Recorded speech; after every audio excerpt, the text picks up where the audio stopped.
Bonjour à tous. Je reprends du service. J'avais arrêté de faire des vidéos. Ça faisait assez longtemps parce que j'avais plus beaucoup de temps pour me consacrer à ça. Puis j'avais arrêté aussi mon site principal, boursetechnique.com.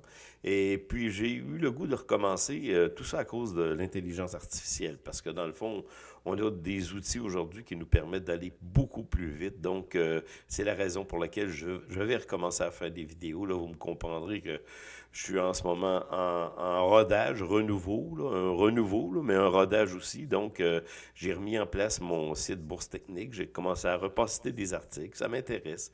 L'économie m'intéresse.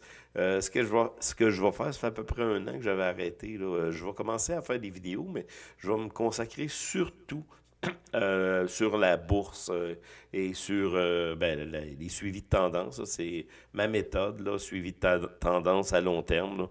Et puis, vous pouvez déjà aller voir sur mon site Bourse Technique. Là, je vais partager des articles à tous les jours sur l'économie, la politique, l'international, les matières premières aussi, l'or, l'argent, le cuivre, tout ce que vous voulez.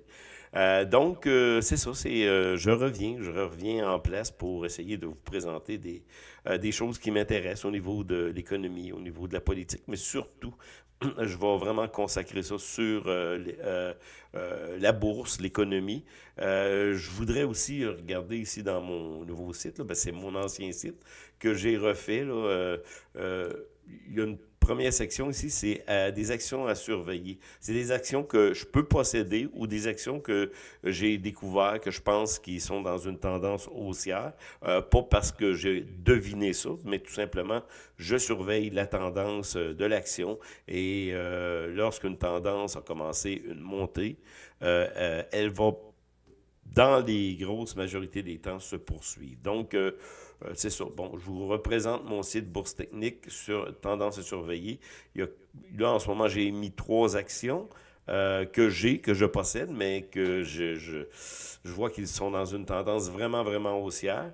Et c'est pour ça que je vous invite à regarder régulièrement mon site, boursetechnique.com, où vous allez découvrir de la politique, matière première ici, premier article sur l'or. Donc, je suis encore en rodage, même si j'ai été pendant des années à, à m'occuper de mon site. J'avais Global Market aussi que j'ai arrêté parce que c'était beaucoup trop de travail. Donc, je me fais aider par l'IA et de cette manière-là, je vais pouvoir faire encore des vidéos, vous présenter un peu ce que je perçois du marché, tout ça.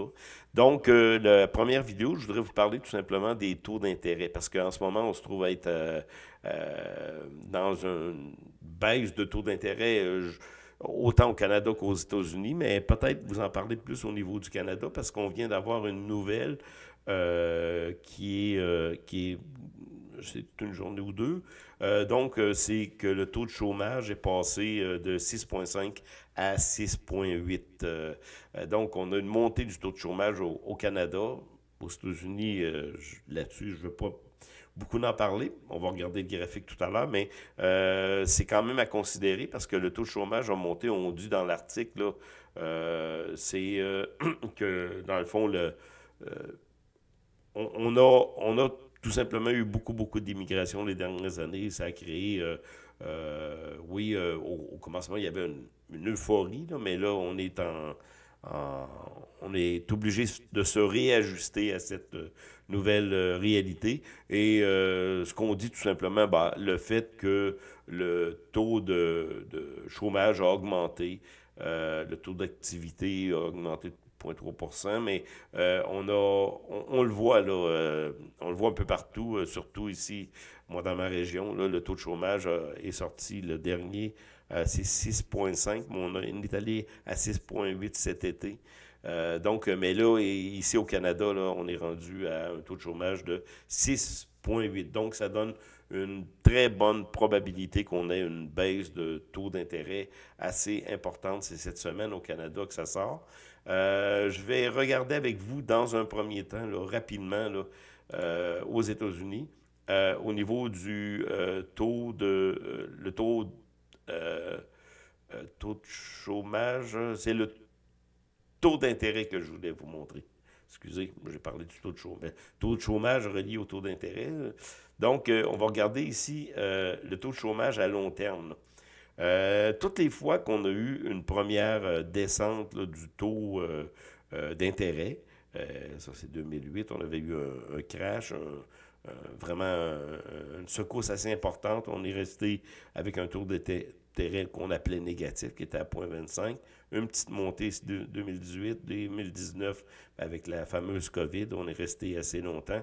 Là, on a eu une longue, longue montée due au fait qu'on a injecté beaucoup d'argent dans le système, comme vous le savez, autant les banques, la Banque du Canada, surtout la Banque américaine, la Fed, donc ce qui a eu comme conséquence de créer de l'inflation. C'est directement relié à ça. Là.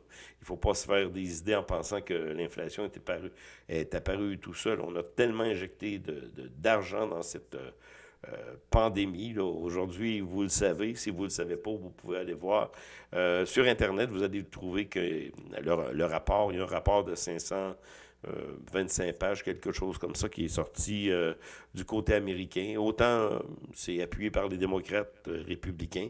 Ce rapport-là, ce qui dit tout simplement que la gestion de la pandémie a été pourrite par tous les pays et on a eu des conséquences désastreuses dues au fait qu'on a géré ça de cette manière-là. On parle de la distanciation sociale qui était une fausseté inventée par le docteur Anthony Fauci qui avait pas de valeur réellement. La chose des masques aussi, c'est la même chose. Donc, je ne veux pas focusser là-dessus parce que pour moi, c'est un peu une délivrance de voir après quelques années, là, de voir la réalité qui surgit, là, que dans le fond, on nous a embarqués dans un gros bateau et on a injecté de l'argent en fou, ce qui a créé de l'inflation après. Là.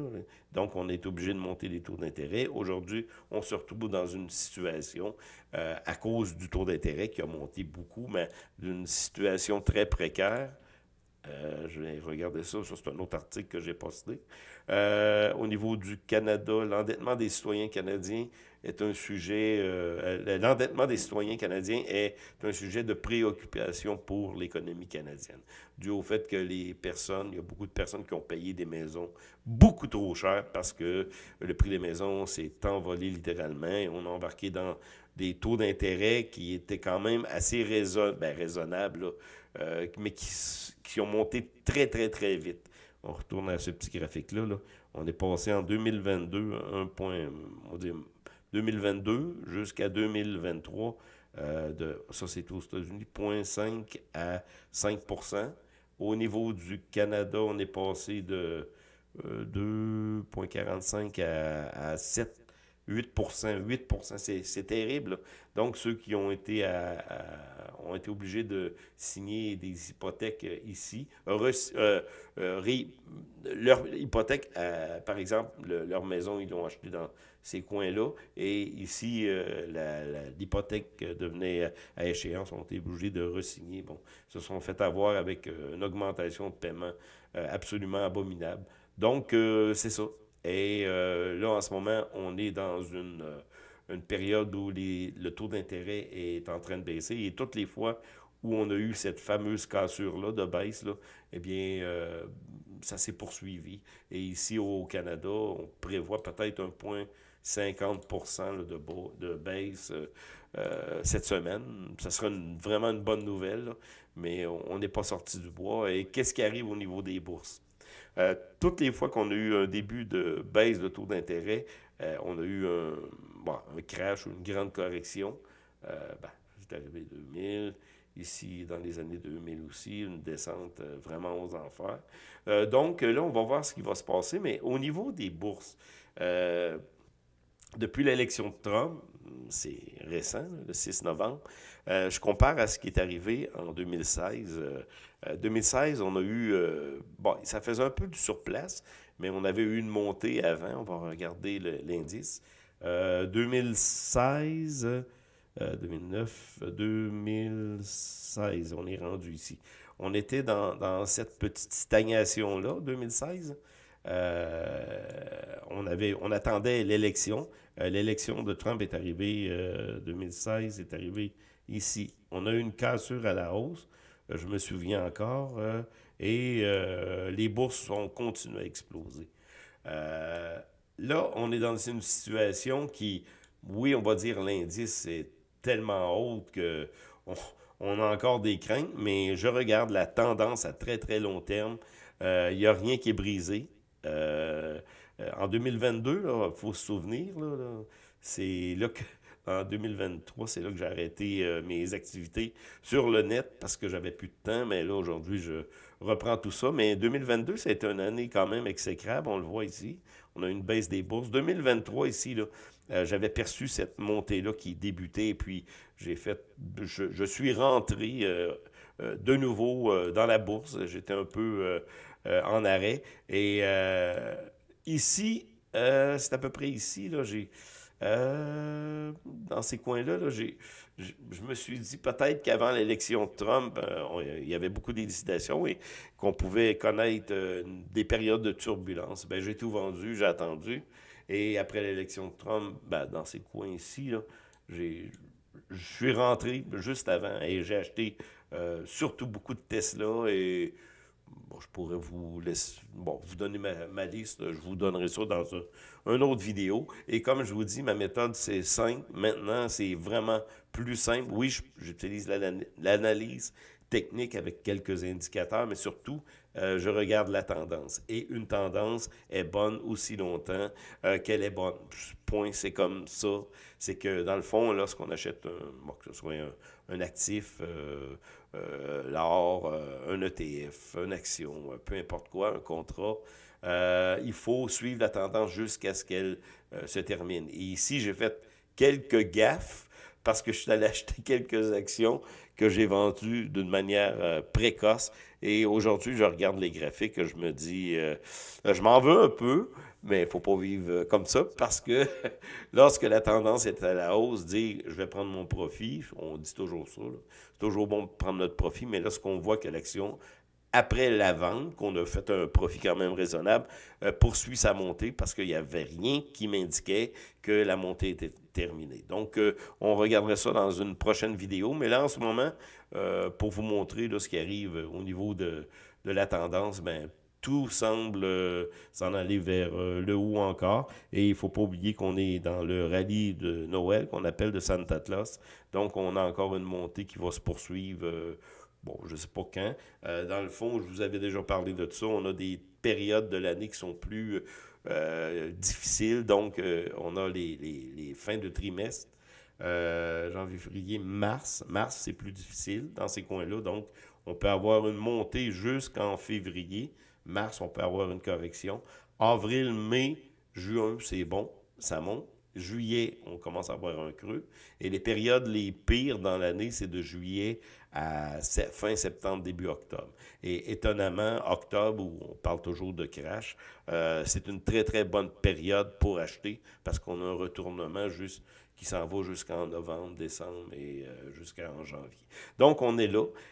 C'était une vidéo que je voulais faire assez rapidement, mais pour vous dire que je reviens, on va dire en force, je vais prendre... comme je vous dis, je me fais aider là, un peu par l'IA, donc ça me permet de pouvoir faire du contenu d'une manière assez rapide. Et comme les vidéos, c'est ce que je vais faire. Je vais faire des vidéos, mais d'une manière rapide pour justement parce que j'ai très peu de temps. Donc, on va se revoir très très bientôt pour de nouvelles vidéos.